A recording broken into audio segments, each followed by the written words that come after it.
Good evening. Welcome to the third Tuesday of the odd month. This is getting to be quite a habit here, isn't it? My name is Reid. I'm an alum of the UT Dallas, and our speaker tonight actually is an alum as well. So I think that's the first time. I wanted to just do a quick survey. Is there anybody here for their first time? Oh, wonderful, great. That's super. I hope you heard about it through the PMI Dallas chapter. Yes, very good. Are you new? You've never been here before? I know who you are. Oh, okay. Can you hear me better now? I got to put the mic in the right place. I practice doing this, but I don't do a very good job. Anyway, so our sponsor tonight is the UT Dallas MBA Project Management Program over on the other side of the building. And they have the graduate certificate in project management, and you can do your MS in project management. And then if you continue on to the MBA piece, then you get a project management certificate with your MBA. So it's a great program. And they are our sponsor tonight, and they pay for the pizza. And of course, we now have Kathy Lovelace. She's our new admin, helping with doing the email for all this. So we're very grateful to all the work that she does to make this possible. I wanted to just do a brief introduction of our speaker tonight, David Reid. He is a TIer, and I think we have a few of those in the audience tonight. I see one or two. Welcome. David is now retired, and he and his wife have a farm just east of here in Commerce, and they're really smart. They spend the summers in Michigan. So I'd like to welcome David. Thank you very much.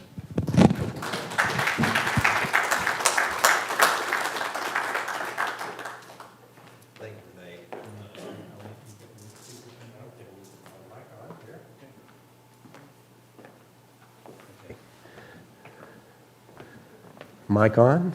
Everybody can hear me? Thank you, Renee, for your kind comments there. I'm going to try not to wander around too much. Renee warned me that if I turn my head, I need to turn my body or the mics won't work. So I'll try to make sure that you all can hear me. And I saw Renee a couple of times jump up on the stage, and I thought, nah, I'm not going to be able to do that because for some reason, I don't think my body works like that anymore. I would fall off, and then somebody would have to give the presentation. Thank you very much for being here. And what I'll try to do is keep it informal. Hopefully, you'll find some things of interest. It may be unlike any ethics presentation you've seen before, and if that's the case, then I've succeeded. I wanted to do something a little different. Usually at when I was with Texas Instruments, I had a set agenda that I said, I need to do these things for this group because that's what the need is, or our corporate emphasis this year is that way. And through that discussion, I made sure I hit the points. When I was putting these slides together, I thought, well, what do project managers see and hear? And from my perspective, you have the ability to see big pictures, big pictures with big projects, but also drill down into the details. And what you'll see in some of this is a few slides with very few words. Those are kind of the big picture slides. And then we have some that have probably too many words for good slides. But that's the details. And we'll hit some of the details, and then some of them we'll just pass over. But what I would like to do is this last line, welcoming discussion along the way. If you see something or you've had an experience that you would like to share, please feel free. We'll open it up. Renee has the mic. I'll also try to repeat the questions so that we all track through here. And he told me I needed to be by 9:30. Was that it? That's so long. No, I'm just kidding. 10:30, he says now. Oh, that's better. No, by 8 o'clock for sure. But if I never, you're project people. If you end a little early, I think that's good, right? You've got on schedule and you ended a little early, right? I see some nods. Okay, so let's talk about setting expectations. A lot of ethics is about setting expectations. Individuals come to a company with quite different backgrounds. They come to the university here with quite different backgrounds. And so if we're not careful, we'll think, because they're here with us, that they think the way we do. And what we've discovered is that is not a logical conclusion. right? You need to think through it because so many people with so many different pasts, when they come to wherever you are as employees, as managers, right, as students, as professors, they may not see the world as you do. And so it's always good to align. And so setting expectations, we'll talk a little bit about that. What's legal? What's good? We'll talk about implementing ethics and compliance programs, right? So you may work for a really big company that has had ethics and compliance, E&C is the vernacular, for a very long time, and it's a mature organization and everything just kind of rocks along fine. Some startups don't have that luxury, and so what they'll find is they very early on need to sync up with one another about what the expectations are here so that they all stay on the same page. One of the rulers, sort of the yardsticks that you can use are industry standards. You see between different industries, different approaches, and we'll talk a little bit about that. But at some point, there is a need, once you've decided that this is who we are and how our values run and how we expect to behave, we'll need to audit at some point to these expectations to ensure that what we think is happening is really happening. And then we have some examples I'll show you about measuring an impact, right? At some point, you'll know what you've done. You would like to see, is it effective in measuring that? And again, we'll welcome discussion along the way. One of the graphics I like to use, before I keep going, I see the camera. If I'm okay, if I move around a little bit, I guess so. I'll take that liberty until declared otherwise. The law, everyone, we know what the law is. We may or may not agree with the law. That's a good point. And if you have different people, particularly different attorneys looking at the laws, they'll often come to different conclusions. So what we'll try to, in this presentation, at least think of the law as what has been codified in the statute somewhere, either by a city council or by a federal government, and that's the law. But beyond that, there are opportunities to make decisions that aren't covered by the law, and that's when ethics comes in, right? It comes into play because there's a lot of gray area around there. We all do different things each day, and if we have not a law to tell us how to do that, we pretty much live our lives as we would like. For a company, that might very well be a good place to stop. We're doing good things. We're obeying the law. But this area we'll talk a little bit about is corporate social responsibility, and that is generally more on the forefront of good ethical practice. And it has to do with philanthropy in the community, right? It has to do often with things like recycling, right? It's optional, and some people say, well, it might be ethical too, but those sorts of areas around environmental stewardship, that's generally considered this corporate social responsibility. So when you start to think about ethics, and it has to do with morals, and the law we talked about before, we may or may not agree with it. Some may even say that law isn't really moral, right? But we're obliged to follow laws. But beyond that, this is for business ethics, it's the focus on the ethical issues, right? The right and wrongs and things like conflicts of interest, and the morality of business decisions, right? You may not frequently hear that associated with business morality, right? But what I'll try to do is contrast it with the other areas of ethics, medical ethics, right? Hospitals have very difficult decisions around the right to die issues, when to declare the human dead, etc. We don't get into that in business practice. Just war theories, is this an unjust use of armed forces? And that tends to be out of the purview of business ethics also. So how do you go about implementing a program? My view is, and it's another good thing about not actually being employed anywhere, that the university gives us wide range to speak, and so a lot of this is just my opinion. But I think what you'll discover is if if you think through it with me, it's a reasonably good approach to start with. But set high standards for everyone, particularly your leaders. Your leaders are going to be role models. They set the tone. You'll hear about tone at the top, right? You want that set throughout the organization, and all the communications and all the training needs to reflect this, the high road, right? The very high standards.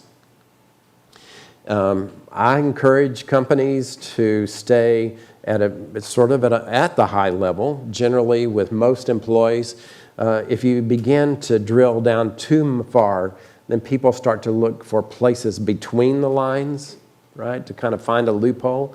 And if you've started with a pretty high level, don't do anything, we have a saying here, don't do anything you wouldn't want to see in the newspaper, that kind of test, then you certainly avoid the loopholes, because that would, it very well could embarrass you later on. But at some point, you do need to drill down with enough detail, the specificity required for individuals, for instance, handling cash, or if you have student workers in the company, or you have human rights issues to wrestle with, those need to be dealt with with the individuals that have an impact in that area. Right? Mr. Reid, Yes, question. with your discouraging the loophole thinking bullet there, wouldn't that put a lot of tax lawyers out of work? That's right. So the question is around the law, right? Particularly the tax code and the loopholes that people look to save their clients' money. You know, it's one of those things where that the taxes, it kind of finds its way into our lives, like it or not. And we all have interest in minimizing our tax liability at some point. As a CPA, I actually completed a lot of tax returns for clients, right? And my approach was there are acceptable ways to complete a return and the laws that apply to the return. And if there were creative, what people call it creative accounting anymore, my view is that was inappropriate. And the rules that I used, it was always a good test. If you could look at prior case law to say this is the treatment that the IRS has approved in the past, we'll take that reading. And if someone says, but there's another way to read that, if it hasn't been through the cases before, I wouldn't encourage a client to take it. But you bring up a really good point. The tax law is just, it's sort of the political thing too, right? It's kind of littered with loopholes. Did that help a little bit? It's one of those tough places. The other is to make the difficult decisions consistently. My experience has been that employees, you may think you have secrets in management, you really don't, right? Employees know what's going on, and they will watch. And if employees detect a pattern of management hypocrisy, then it's not long till the entire framework of good ethical behavior is in jeopardy. So you need to have your leaders walk the walk as well as talk the talk. And the other thing is continuously improve the process, the structure, the rules around what's going on at a company or at a university. What used to be thought of as good practice 10 years ago seems pretty average now. And so that has to do with continuously improving. Oftentimes it's new laws and regulations that come out that require an ethics and compliance program to update. Sarbanes-Oxley was one of these times in U.S. history when there was significant change, and so that pushed another generation of improvement. But even absent a law impacting the situation, my view is a program can continuously improve. So because of my familiarity with TI, I did quote off the TI website, the values, integrity, innovation, and commitment. That's pretty typical of what TI would have. And it's short, memorable, and meaningful, right? But if you look at, just compare that with a different institution, which in this case is Medical City of Dallas, their values tend to get a little longer. They bring into, I wonder if I can point with this. I can, look at that. Recognizing and affirm the intrinsic worth of each individual, that is perfectly fit for the hospital setting, right? And so wherever you work or used to work or will work in the future, it's likely the values reflect what's appropriate in that workplace. The ethics quick test, again from a TI website. This first question, is it legal? You shouldn't be asked to do anything in your employ that you believe to be illegal, right? And again, there's a lot of gray area. You check with the values of your employer. And then the conscience, we mentioned before, people do come to your organization with different experiences, and so their conscience may not be triggered by something that you would think would make them feel bad, right? Just based upon what their parents told you versus what your parents told you, right? They would, in fact, not have the same triggers in a conscience. But if you know it's wrong, don't do it. And if you're not sure, ask. You always want to have a sounding board in an organization. If it's a hospital or insurance company or a manufacturer, you need to have a place where people can go confidentially and ask questions. And then if they want to talk to another person, get a second opinion, if you will, then they should be able to do that also. So the basics, when we start to talk about values, whose values are right? We'll talk about that a little bit. And then once you've set your values, what are the standards that apply? Is it by industry? Is it by region? At some point, an organization has to pick one.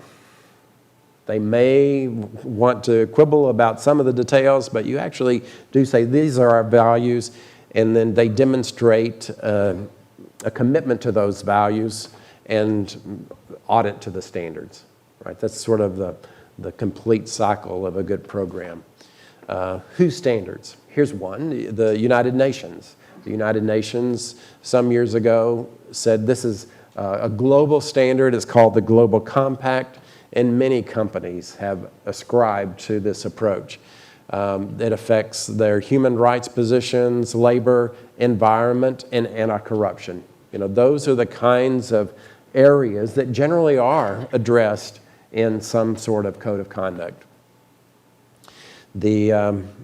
You see down here labor standards, environmental, and corruption. You can go check on these links, discover what generally is acceptable around the planet.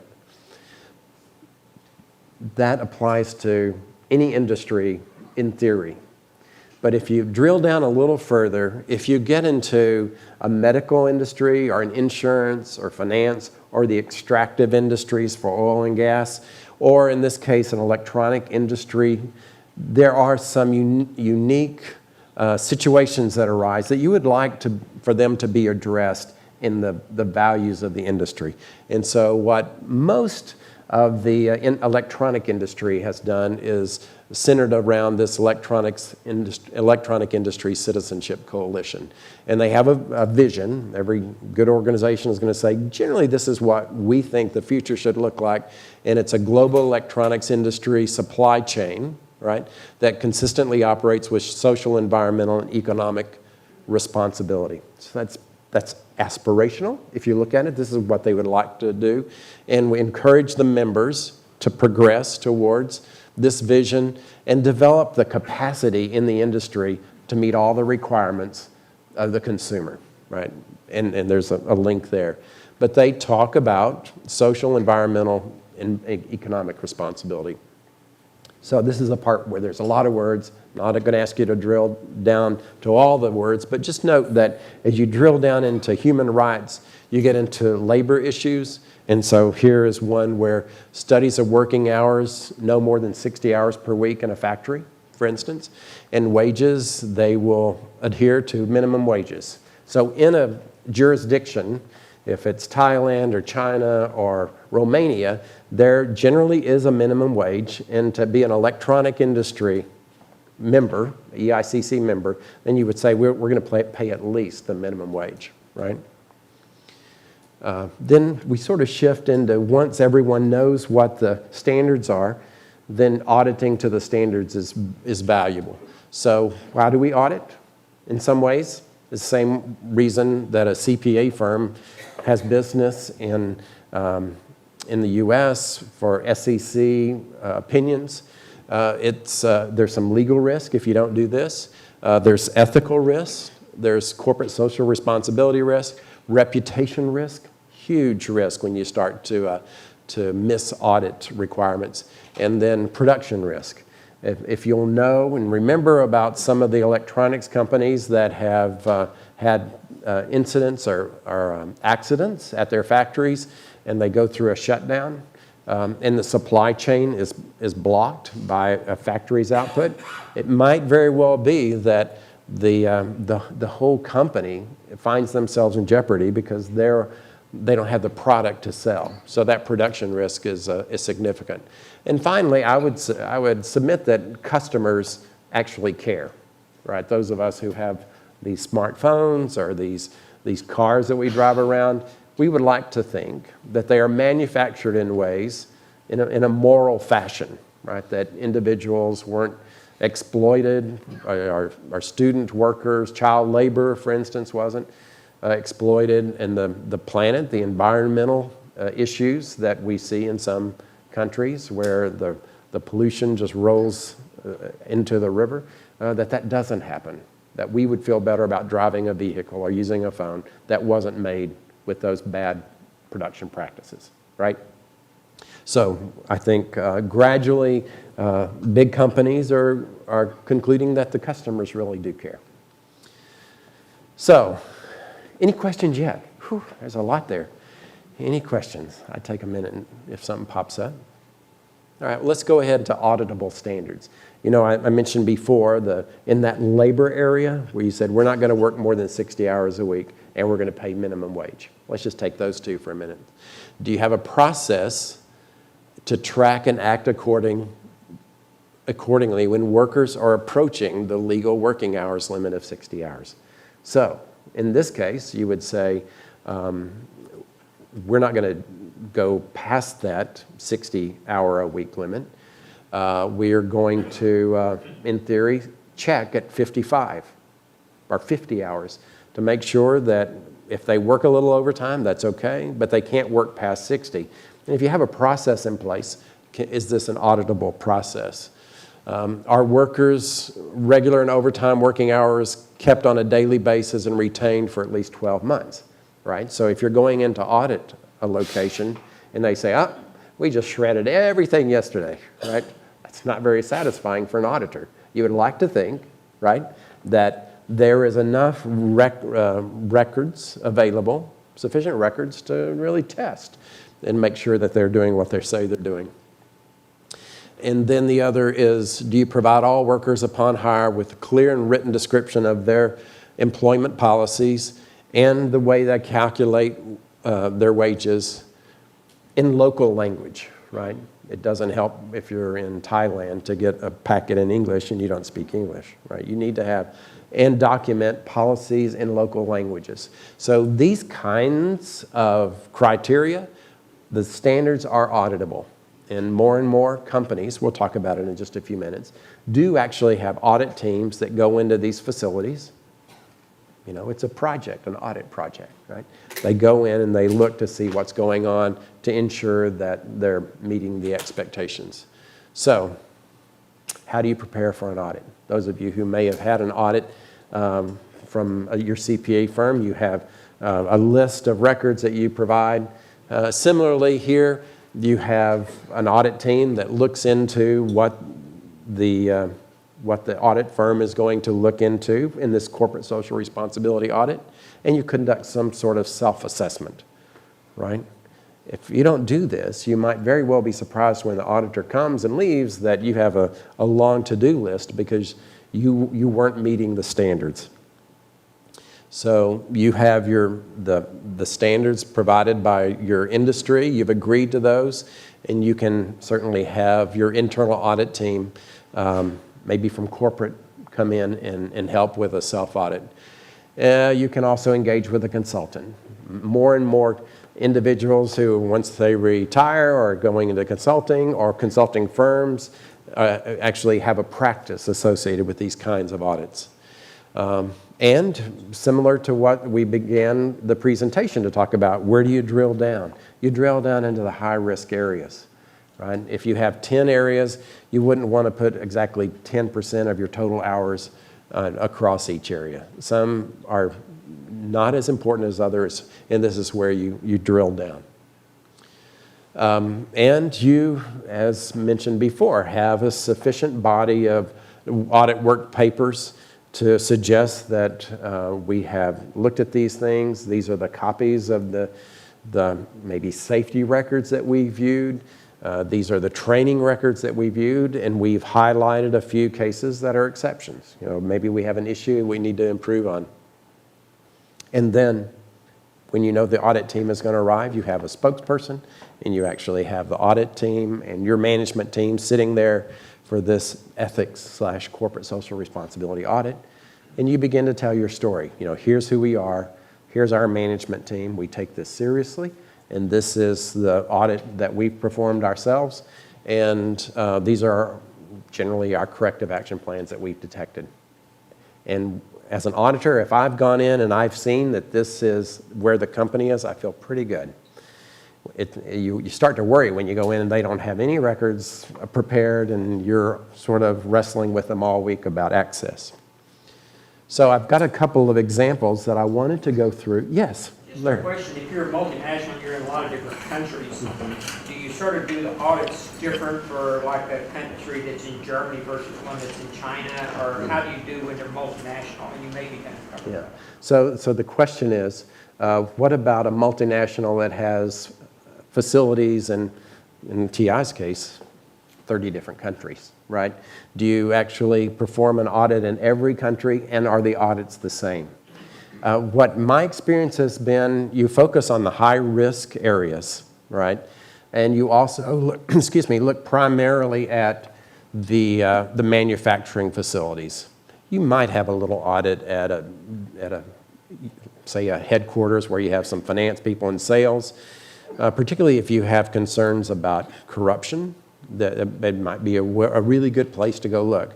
But generally, when you start to look at environmental issues, human rights concerns, those areas, there are factories, and you generally look at the factory list and compare it to the high-risk jurisdictions. They would be China, maybe India, Eastern Europe, and that when you have that intersection, that's usually the highest priority on the list.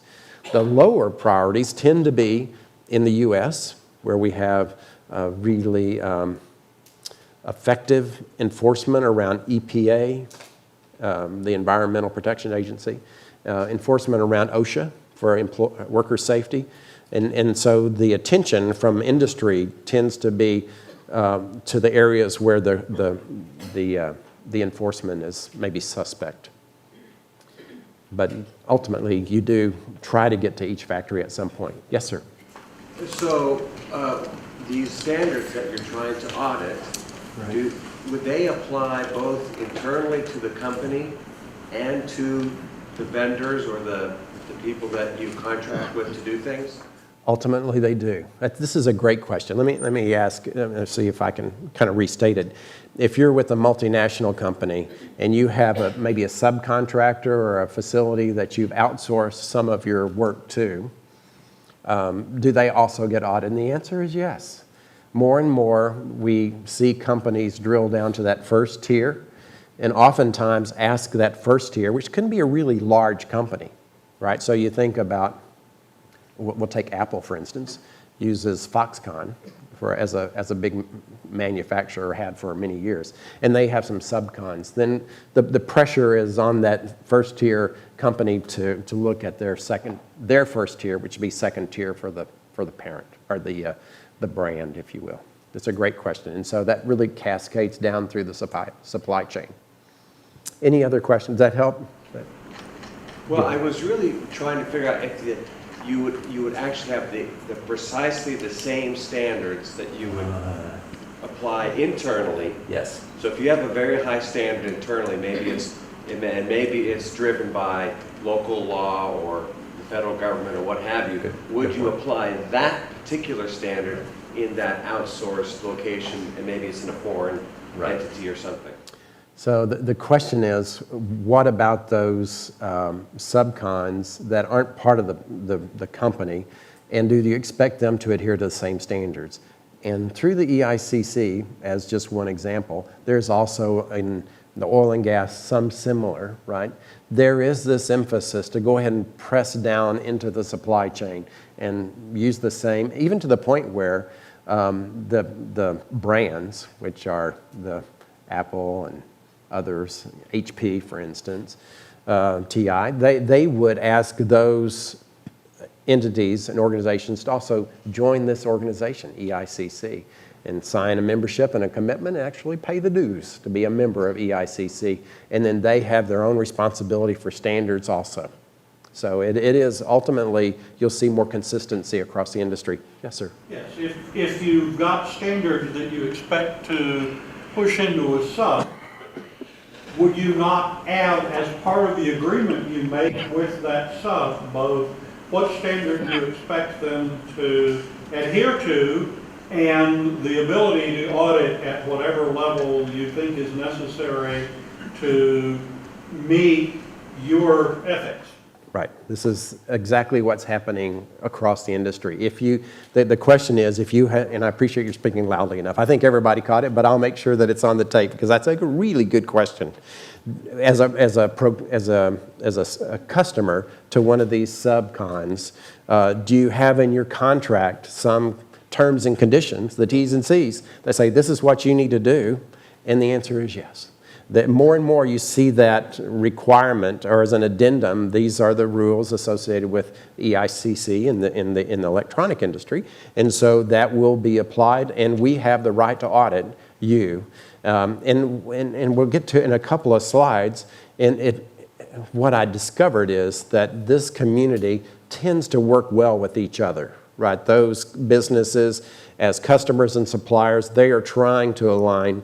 They see it to their own self-interest to sort of get with the program, as opposed to have too much pushback with the customer, and then that friction becomes part of the negotiations. So gradually you see more and more, and the customers say, we will give you time to get up to spec, right? We'll work with you. And in the one case, I used Ford as an example. They actually conduct training for their suppliers, so that the supplier knows what Ford, so if you work for Delco and you supply parts to Ford, Ford is going to come in and conduct some training for your business, and it might very well be at a big hotel, and a lot of Ford customers and Ford suppliers are in this big conference room and say, you know, welcome to being a good partner with Ford. And they kind of talk through it. And then you are expected to get aligned with the Ford requirements. Great question. Anything else before? Yes, back there. This whole environment is particularly, the scenario particularly complicated with federal government contracts. Because what happens there is the capability to audit you, if it's a big contract, I'm talking about $50-100 million, is to audit your subcontractors and your vendors. And that can, like I have experience from the past, Right. they would go and do quality audits, manufacturing audits, processes audits, insisting to have it done also at your subcontractors. And that becomes, if you don't know that this might happen and you don't prepare your subcontractors, the major ones, and they may be subject to audit, they become very much intimidated by just having federal auditors coming in from the DCAA, for instance. Yes, this is a really good point too. But the other one that I witnessed was when they said, DCAA, we want to go up to your vendor in Germany and see how they perform production quality inspection and what are their processes that are in place. And they sent their auditor over there. Right. So this is more and more what you'll see is there is no place to hide, right? So if you as a supplier, particularly in this case to the federal government, and you have parts that you want to outsource to some organization or large manufacturer, and they've met your specifications, they've sent you parts that are up to spec, and this is, usually, I would say, was it low tolerance kinds of parts, you expect that to perform well in the application. There are auditors that have for years gone to look at the production facilities to ensure that they have the capacity and they're using the right raw materials and they're going to be able to provide the parts to spec. And generally, I think all industries have done this for a while. It is intimidating to the smaller company when the big bosses, auditors from the United States or from, it could be the other way. You might have a Siemens or someone in Germany that's producing a part that's going, that needs parts from someone in Italy, right, or US or Argentina. And so from Germany, the auditors arrive and they want to see the factories. And the specifications and expectations are really high. But from my perspective, again, if you've given them plenty of warning and said this is what we're going to be looking at, they want to please the auditors so they can continue to be a good supplier, a qualified supplier for that customer. What we see here in the ethics and compliance area is they don't look at the parts, right? They're not measuring or doing chem tests on any of the products. They're actually going to the HR department and seeing what their safety training looks like, right? They're going into the law department, if they have a law department. They're going to the file room. They're even going to look at the servers to see, is our intellectual property that we've put into your factory, is it being protected? And that gets into this area that is a little bit different, but I think we're going to see more and more of it. It's a really good approach, a really good thought, and it has to do with working with the suppliers to help them understand what the expectations are, both from a quality and an ethics perspective. Yes? I guess a lot of that goes back to, like, for example, Ford, if there's a failure in process or whatever, they can be held liable in the courts by customers and or whatever. Right. So the question, That's going to propagate out to their suppliers. Yeah. So the question is, when you get parts, or if anybody's seen the news today about airbags, right? If you've outsourced that, it's not as if you say, well, as Ford or GM, we've outsourced the manufacture of these bags now, the airbags, to Takata. And so if anybody has an issue, you can go talk to Takata. It's not the beer, it's but right, and what you see is that frequently those smaller companies don't have the wherewithal, right? And they aren't protected, and the brand Ford or GM is going to take it on the chin if that product fails. And so the audits to get a good product, both from a quality perspective and reliability, is really important, and the brand ends up needing to be able to foot the bill if there's a huge recall, which is what came out in the news today. It's unbelievable, right? Anybody remember the number of autos that were being recalled? Was it 34 million. 34 million? Yeah, really. 34 million vehicles recalled. And they're not producing fast enough. If everybody wanted to get their car done tomorrow, they couldn't do it, right? It's going to be months, maybe a year. Yeah. 16 or 18, they said. Between 16 and 18 months before they can get enough airbags produced to replace all these in the cars. And in between here and there, what do? You're kind of at risk of driving along and in your face, right? So let's move on, but we will have time for questions. The truth is, I appreciate the questions. It's an important dialogue for me. And really, these aren't your slides, these are my slides. And so I don't have to finish them. If I decide at some point, that's been a good conversation, we're done, I'm okay with that. So if you have questions, that's kind of academic freedom for me, right? Yes. On the 36 million. If Ford, say Ford was the ones being hit, it's Toyota and Honda, they're being hit who ethically and where would who's paying for that? Did they have insurance to mitigate this kind of catastrophic risk? Yeah. And so is it insured? Where, from your viewpoint that you're talking here, how do you mitigate against that? Right. So that's a great question. The question is, when you have a company that has sold, in this case, 34 million cars, it's across a number of brands, right? But say you're Toyota and you've sold 14 million of those 36, they have a Toyota emblem on them, they're on the streets, and now you're going to have to bring them through your service stalls and get these replaced. Who's paying for that? The customer isn't. The customer is happy to get a new bag, but they're not going to pay anything, right? So my experience has been some of this is insured, right? Usually with a fairly high deductible, so that if Lloyd's of London or someone has worked with Toyota, they've set up a policy for, it could be $1 billion. I don't know what the number is. And Lloyd's has farmed that out to AIG and a number of other reinsurers. And the insurance industry should be able to take that. But the hit initially is a big deductible. And it might be, $300 million or something that Toyota is going to have to write off against maybe some of it could be an allowance they've already set up, but the rest is really going to hit their bottom line this year. What about the subcontract? Takata is going to have a big issue with this too. And in fact, I don't know if they'll survive this kind of recall out of their factory. But I would expect they would have some level of insurance and then some reserves. Yes? I've been on the complete opposite end of that, working for a company that's got about 25 people in it and doing software that, amongst other things, manages criminals and criminal complaints and traffic complaints and that sort of thing for an entire state.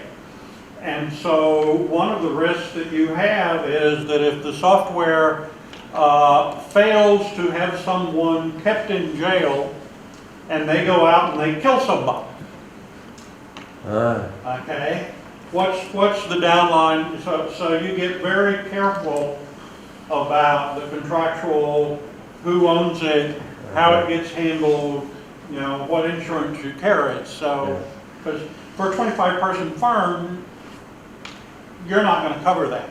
Right.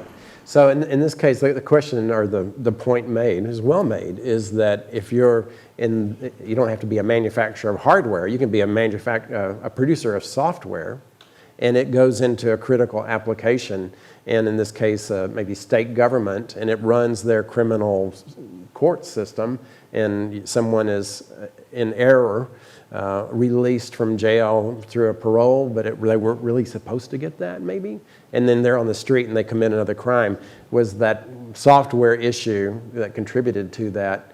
There's a software supplier going to be responsible for the liability out in the population?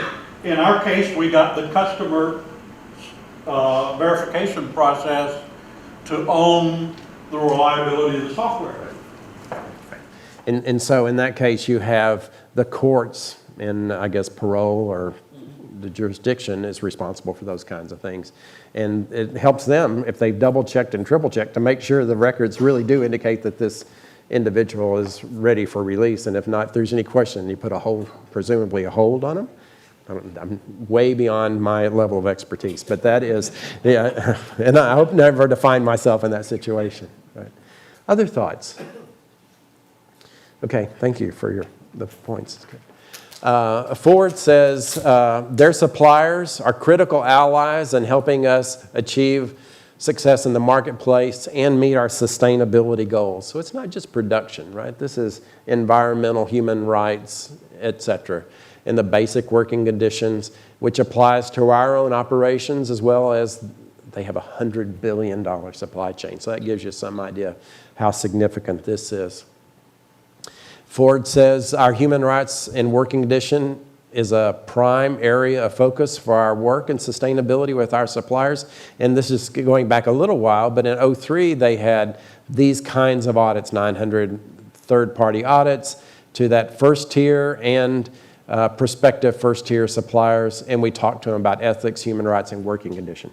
And working conditions is generally seen as safety, but it's also environmental, the air, heat, etc., right? Risk to the worker. And Ford says, as I mentioned before, so we won't spend long on this, but we have training. And we've trained sessions in Americas and Africa, Asia Pacific, Europe for a global total, and number of companies attending these workshops, and the number of managers that we've trained, over about 3,000 managers in 2013. And I think on that prior slide, I'm going to go back and check, I think that should have been 2013. I think that's a typo. So, I point out my quality issues too. Thank you. And then they have audit findings. You think, well, they do all this training, so when they go to a factory, they probably don't find any issues, right? No, they still find some. The average violations per assessment, right, about 10, 11 per audit. Assessments, there's a high focus here, again, on factories in Asia Pacific. And follow-up assessments, if you have issues, they want to come back and visit, maybe in 6 weeks or 6 months, depending on how significant the finding was.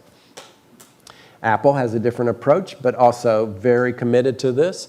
Around the globe, Apple employees are united in bringing quality, human rights, etc., to our products. We dive deep into our supply chain to enforce, and they had in 2014, 633 audits. You can see this is a significant undertaking, right? And that's up 40% from the prior years, and they've made audits in 19 different countries. So that's a pretty long list of countries that they're in looking at issues. And they still find issues. We found violations in 633, and some may say, well, see, this whole process around values and setting standards and auditing isn't effective because they still found issues in 633 audits. And what they say is when we find these issues, we improve our processes. It's that continuous improvement we talked about before. Not just assuming that it will get better on its own, but you engage. And it's a little bit like raising kids, You work with them, you try to get them to improve, and you discover that with enough efforts, they get up to a place where you find that acceptable. And this issue, they had about $4 million repaid to workers, and they had unpaid overtime, they discovered. They sent some underage workers in factories back to schools with full tuition and salary while they're back in school. The number of mineral smelters is verified as conflict-free. That number of smelters doubled. The conflict minerals is kind of like the blood diamonds you might have remembered the movie about. Similar in different jurisdictions. There are titanium and other precious metals are discovered that they are treated in conflict areas as almost weapons of war. And the wastewater system, so that is the effluent leaving the factory is cleaned up and upgraded before it hits a creek or a river. Excessive overtime. We talked at the beginning, and I had a slide about no more than 60 hours, but even then you see that you still have an 8% non-compliance with the 60-hour rule. And you think, how many hours can one individual work in a factory? And this is issues. Yes? I was just curious, when a big company like Apple or Ford that does all these audits, Right.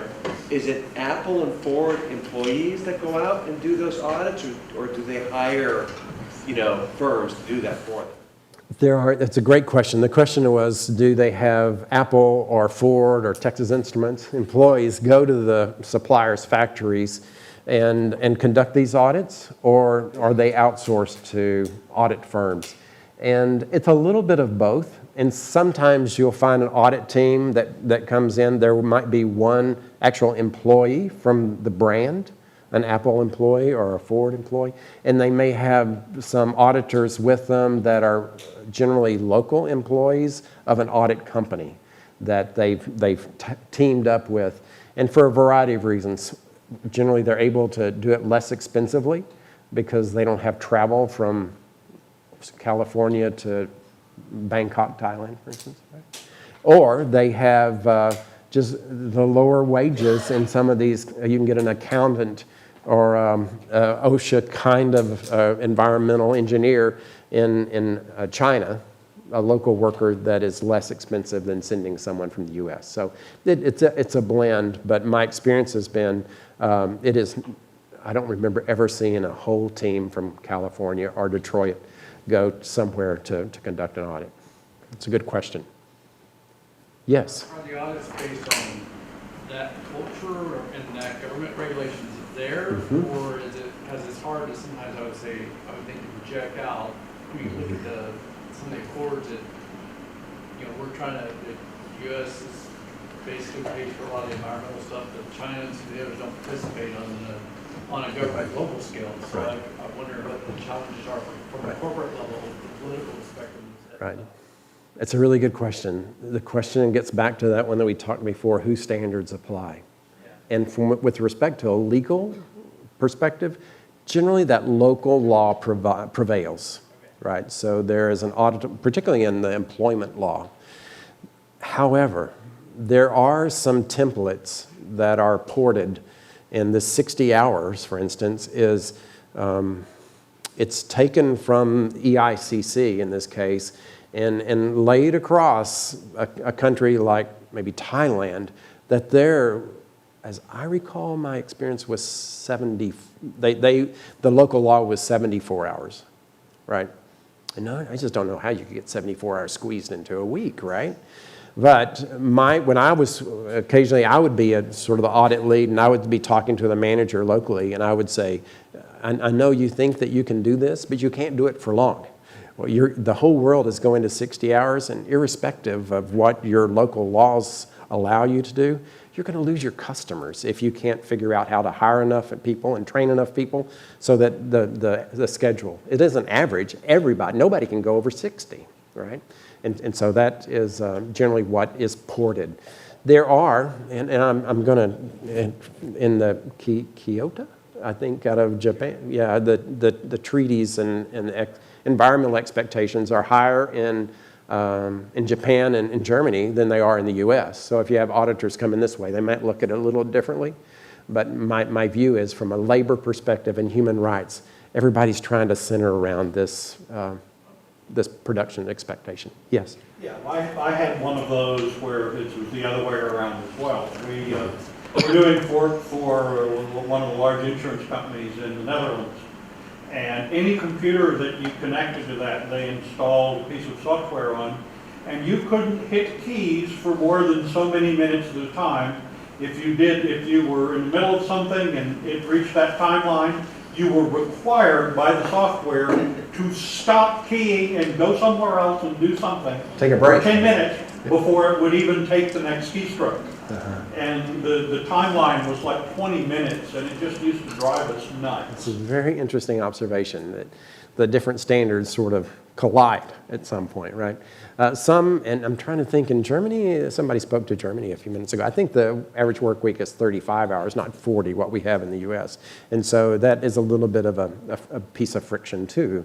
But from my perspective, you have to respect the 60 hours or the lower, whatever, the least of the two, either the local limit or the EICC standard.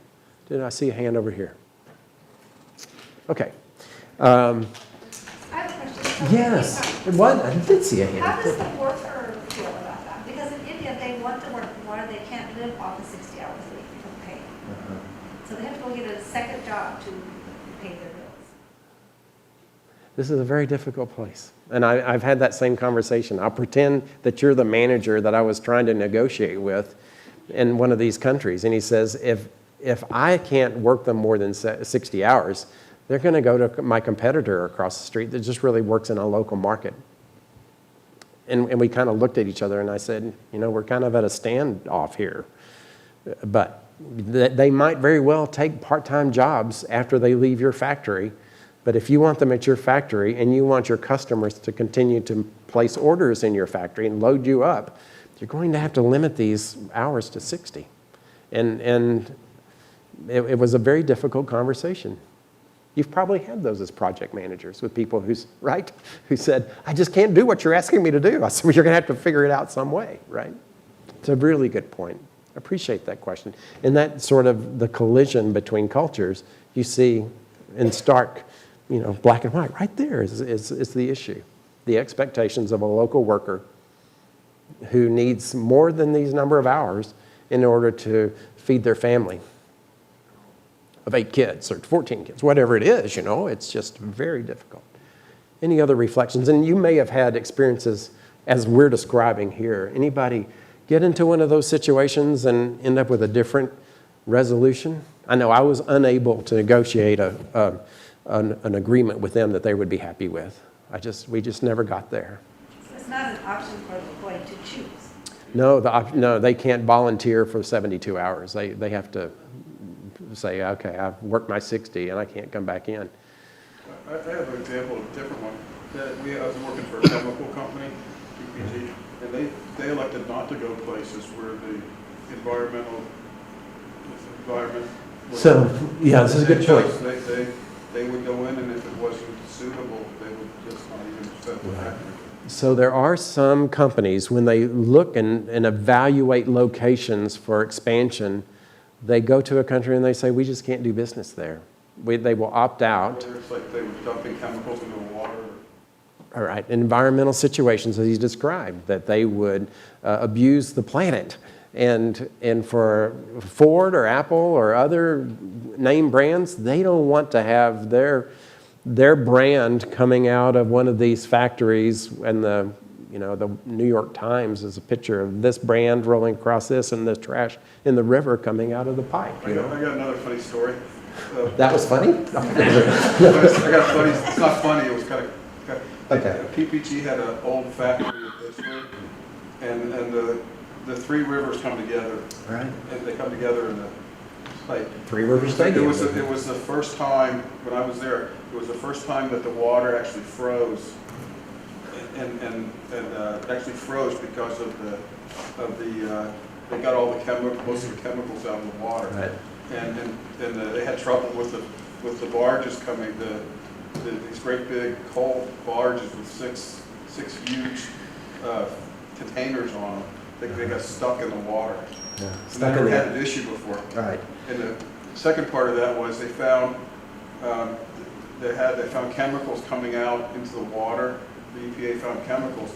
They couldn't figure out where they were coming from, and they did samples, and they went to they figured out it was paint samples, and they went back to the PPG paint factory there, and they said, no, we're absolutely in compliance. We don't have anything going into the river at all. They found a pipe that nobody knew about where they would dump down, and it was actually going into the river. And PPG got fined big time. But it was from 1905, and they had no records of a pipe trailing down. The plant was old, and they had no records of it. So I don't know if you all... It's not funny, but it's like they had no idea. Right. So this is very interesting, and some of you may have heard that, and I'll try to summarize that. But the point is that in the rivers there, that some of the chemicals acted as antifreeze, right? Until they sort of cleaned it up, and then the river acted like water again, right? And froze, right? And then in the second part of it, they had discovered a pipe that wasn't, I guess, marked on the as-built plans from the architect originally, and there was stuff going in that pipe, and it was untreated into the rivers. And so some of it is just history. The last part of that, they found out that the report, because they keep track of what they dump, for A equals B, you got, you got this much going out of it, and they found out that the computer report was wrong, that it wasn't calculated. They were dumping it in, and they weren't counting it or something like that. And it was actually a computer issue that came out that they weren't balancing. Yeah. Sounds like somebody was fudging. Somebody was fudging. And so that's why they had to They find. blamed it on the computer. We got to fix it. That's what it is. That's right. We got to figure out there was a computer problem, but it wasn't as bad. I got you. Fudging. It's a data problem, not a computer problem. Yeah. And those, from my perspective, some of those fines are well deserved. When you look at the sort of the reckless behavior in some of our factories and it's unfortunate, but ultimately that's deserved. They had the opportunities to research and fix, and they chose maybe to just see what the fine would be like, and so they find out it's a big fine. Yeah, other thoughts? Okay, a few more minutes here. Corrective actions. Ultimately, you find in each audit some opportunity to improve, and my experience has been it doesn't help to be defensive. You just kind of explain, we had seen this before, you've found it also, it's on our corrective action plan. Minor findings you usually have some time to resolve. And it's one of those things that you report back to the audit manager. We've taken this, and here are maybe copies of slides or something that have fixed the issues. If it's a major finding, you might very well have a shorter turnaround to fix it. But you oftentimes are able to work with the audit team to say, we found this on Monday, here it is Thursday, we've already fixed it, here's our fix. Can you leave it out of the audit report as an ongoing finding? And usually those are noted, but they're not considered an ongoing finding. And for the customers that see these reports, they like to know that the company's seriously working, the suppliers are working with the auditors to resolve the issue straight away.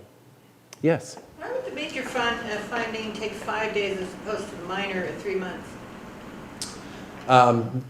You just get less time to resolve the major findings. They're seen maybe as an employee safety issue, and you don't want to drag that out and risk employee endangerment for 3 months. So you have generally very quick turnarounds to fix that. For that reason, you don't want to expose the workers to any more risk. Yeah, it's not kind of like a major project. It needs 3 years as opposed to a minor project takes 6 weeks, right? It's just the red flags get fixed a lot faster than yellow flags. Good question, though. Yes, other thoughts? So, and it's kind of in my closing remarks, I want to talk about developing countries. And you look at those high-risk countries around the world that have maybe available resources, a large supply. I think someone mentioned India before, a large supply of workers that once trained can actually produce a really high-quality product. And so the emphasis is to go to the strategy is to go into these kinds of countries rather quickly and to get people jobs. And for a lot of reasons, you cut the cost for the product that ultimately is sold in Germany or the US. But you also are able to create a wage-earning class in some countries that may have traditionally been, farmers in small villages and subsistence, right? So there are some wins on both sides. There are issues, and when we talk about the moral issues of a global economy, this tends to be where we wrestle with the frictions, and maybe philosophically. There are some people who would think, I would never buy anything unless it was made in America. If you take that approach, it might be very admirable, but the number of products that you can actually find is really small, right? And so if you back up and say, if we're really on a planet with each other, isn't it useful that we all find ourselves gainfully employed somehow, right? And so from my perspective, ultimately it is good, but there are risks to expand into these markets maybe where they haven't had good enforcement or laws at all historically. Let's see if I had, then I just talk about citizenship. I think this is my last slide. For companies with good brand recognition and who have successfully avoided the front page of the Wall Street Journal or the Dallas Morning News with a bad story, like the Dallas Independent School District. If you can avoid that, right, you discover that more customers are going to come your way. And you enhance the reputation and the public's perception. You actually have more employees, particularly off the top campuses. If it's Stanford, MIT, those kinds of, other name brand schools, they want to work for these reputable companies, right? And analysts more and more are looking at the risk of companies that have kind of shaky reputations. And there are some endorsements that companies that have been able to maintain good social responsibility practices, they find endorsements from funds, investor funds, that have a high threshold for good ethics. And from my perspective, you also are able to avoid the performance gaps that accompany poor management, right? In areas where you aren't producing safe products with a safe workforce, you discover that you have gaps in the performance. Overall, there is better risk management in areas that have put some effort into setting good standards and auditing the standards, and it drives higher performance. The last slide I had was a case study, and we can talk to it for a few minutes. This is Novartis, a company that makes pharmaceutical products, had a practice of using nice dinners or fancy dinners for physicians to come in and listen to other physicians talk about prescribing certain drugs. And the doctors who were speaking were paid to speak about this particular drug per dinner. They would maybe get $750, $1,500 per speaker's dinner. But what they were discovering is when the investigators started to look into it, there weren't any slides shown. It was more of a boondoggle, right? Novartis said, no, wait a second, we dispute those claims, saying that the speaker events are an accepted and customary industry practice, right? And the last item, some of the dinners were at Hooters, are very nice high-end restaurants where you might have over $600 per person for a dinner, right? And so if you find yourself on that kind of jury, and you think, my goodness, how inappropriate. I don't go to these places, and I'm a juror, and then the doctors are going there kind of convincing each other they need to prescribe these meds. That's the kind of issue that actually now they've rewritten some of the laws around entertaining doctors to where some of these really don't happen anymore. But from an industry perspective, I would have liked to have thought that had been addressed by the ethics department at the pharmaceutical company, right? That we are not going to do that, and maybe our competitors might try that. We're going to take the high road. And if that was true, the sales reps would not be 20 years old with boobs. I'm sorry. Yeah, if you're in your clinic, sometimes the sales reps. The sales reps come in, they're under 40, they've had work done, they're walking in, and they're selling the drugs. Yeah, with a little briefcase behind them. Yeah, exactly. So Yes. that's not true. Sort of that same line. On some of these where you found the discrepancies, the audits, do you think the subcontractors or factory knew they had those problems and they were trying to cover them up, or are they really something that they didn't really know about? Right. So the question, I think, is a good one. When you go in to find to audits, and then you find an audit issue and you start to document it, are you surprised that the local management didn't know about it, that the factory didn't know about it? And it kind of varies. Sometimes they say, oh yeah, we knew about it. We've been on an effort to fix this, and we have fixed, but you found one exception that we hadn't fixed yet. There are some times when they're just shocked. And you say, how could you not have known that? But I've watched the body language and the response, like, we would never have left. And in some cases I believed, in some cases I really doubted their sincerity. But it does vary. It's a really good question. Nobody's going to be perfect, right? I put 2003 instead of 2013, and that wasn't intentional. I really messed that up. So when you go into a factory, you'll be surprised what you discover And sometimes management just discovers it right along with you. And how much you didn't discover still may be there. That's right. And you have a team of 5 or 6 that stay 4 or 5 days. You really just kind of scratch around on the surface. And there's a lot of the big things underneath that you really didn't have a chance to address. So you know when you leave a factory that there's always something that we could have done and we'll get it next time. So you focus on the hot items and those things that really matter. A question down here. Wait just a second. He's got a mic for you now. Oh, okay. I just wanted to say on the accepted and customary practice, that is like having a 6-year-old coming to you and saying, well, everybody else is doing it. I mean, that is an ethical hole that you can go down. Right. So the question is, yeah, I agree. The point he's made here is that there's not safety in numbers anywhere. Just because people are there, you just can't use that anymore. Yeah. Right? I mean, Take the basically, high- it's ethically compromised. Right. Other questions? I think I saw a hand. We'll wrap up here in a few minutes. I'm sensitive to your time. I'm in the medical field, or was, and actually, it is true that doctors do want to be wined and dined in a pretty high level, or they're not going to show up.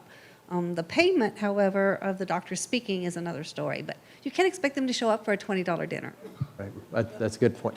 You know, I've had people say that. And at TI, I knew that we would have a management team go to a resort in Colorado for a retreat. And my experience has been that, you know, occasionally you have managers who end up maybe at the suites at the football game, and the average person sits in this balcony or whatever but not in the suites. And some of that just is going to be associated with where the person is in the pecking order of a company, and CEOs get more attention than engineers first line. Yes. I'm sorry, but that's why they have this executive suites at all the sporting events all around. It's for this reason. So the comment is that there is always going to be an executive suite somewhere around the stadium for the crust, the upper crust. Yeah, and you probably know this in DSEG or TI used to, if you were entertaining military people, you couldn't pay more than like $5 a meal. Their limit, you couldn't give them a gift that was worth more than $5. Mm-hmm. Now, it's a good point. The DCAA and the federal procurement guidelines say that there's a lot of rules, but you can't appear or be perceived to be trying to buy a good response or a sell an order to the procurement department at the feds by whining and dining. And my view is they have fixed that, but sometimes to read the rules, you kind of wonder how the politicians have made rules around a stand-up dinner doesn't count as much as a sit-down dinner. And so they think hors d'oeuvres, but they can be really expensive hors d'oeuvres around a stand-up table. It's fascinating. Yeah, sometimes they throw money in a hat, and you get maybe $20 out of 20 people or something. They're supposed to throw in, a reasonable amount of money. Yeah, you ask them to go ahead and reimburse you for their value, and the truth is they don't really do that. I got a question right behind you, and then I'll get to you next. Go. What's the incentive to be ethical in developing countries for multinationals? Yeah, so everybody heard that question. Maybe I should ask you, what is the incentive to be ethical in these developing countries? You go to a country where the state may have failed, right? The government is non-existent anymore, and they're there. And ultimately, I would say people engage in procurement in these countries because they believe they'll be able to make money buying that product and putting it into their products and selling it on the open market. So it's always money causes people to go into places. But if you can't be ethical, my experience has been the better companies just abandon that opportunity because there's no good way to win if you think you're going to get indicted later on, right? And so some countries will flounder, because they don't have a high enough ethical reputation that people want to invest there. I look at Haiti, it's one of those. Bangladesh, as another one that there's just risk there. But more and more, you're seeing a little development. It's more textiles, I think, in Bangladesh, right? Yeah, there were factories that got burnt with a lot of people there, and these factories were producing clothes for Western companies, huge Western companies Right. in the US. And what happened was the procurement process was that the POs were issued to proxy companies that were then issued to this company. So when this cases happened, they just denied, having those companies as subcontractors. Right. So, What he brings up a good point. What we see in the paper, written down in contracts, isn't always what happens in real life. And in some of these countries, they kind of in darkness. There's some cash that goes one way and clothes that go the other way, and they have somehow the brand of the factory, but that's not exactly where they were produced. And what you discover is sometimes that is a very high-risk physical place from human rights and fires and a lot of issues, right? So your point's well made. We need, as a humanity, to find those areas and fix them so that more people don't lose their lives. I know there's other people that would like. I'll hang around a few minutes if you have something else you want to talk about. But do you have time for one more question? We have. Okay, if you have another time. I was going to, during your discussion, you talked about going to the areas of perceived high risk as an auditor. And there's a infamous semiconductor company in this town who got audited by the outside auditors for years upon years, and they followed the track of the gold and all the precious metals and all of that. And the way this company was staying afloat in terms of books was they were taking product that could never be sold and putting it in a warehouse as product that was available for sale. So they had all of this inventory, but none of it was sellable. So my question is, as an outside auditor, how do you avoid your filters of the risk keeping you from finding things like that? Right. It's a really good question. And since he was on mic, you heard this. As an auditor, I never felt a 100.00% confident that I had found everything. But the big issues, and there are some of these high-risk areas that you want to drill down to them, and I would like to have thought I could find that, but I'm not going to comment knowing that auditors have issues too, right? But those are the ones, and I would like to think that if an employee is in a situation like that, that the employee feels even to make anonymous input to somewhere to fix that kind of blatant, I would call it fraud. It's a good point. I appreciate your comments. They went broke in a week when somebody caught it. So there you go. It's just rewards. Russ, back here, ma'am. Yes. Can I give you the mic?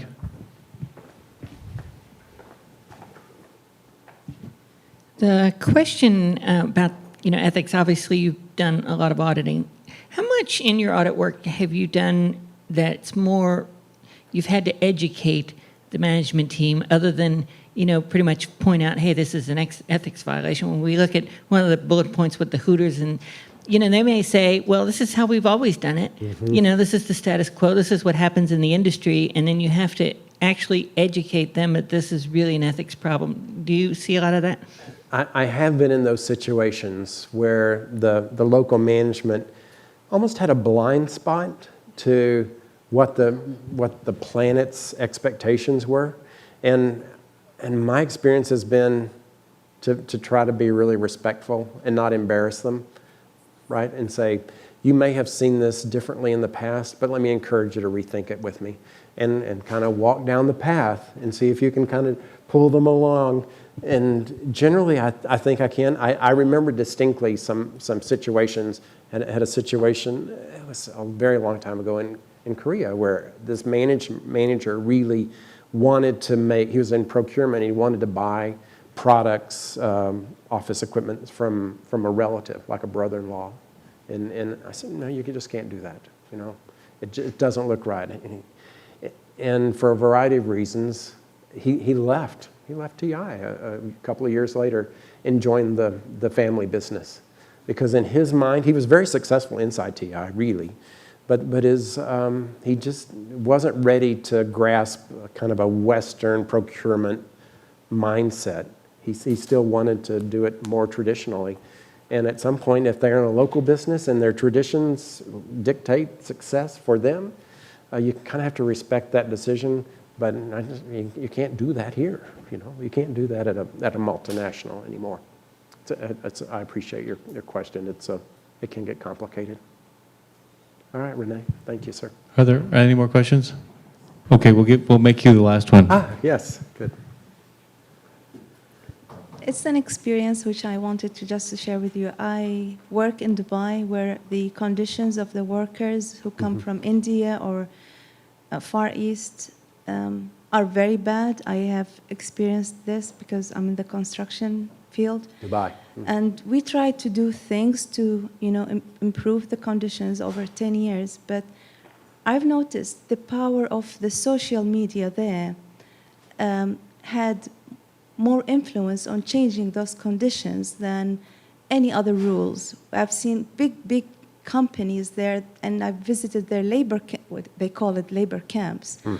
And until it reached to a point where you could see those reports about the conditions, some of the laborers, they went to the point of, going out to demonstrations against the company itself.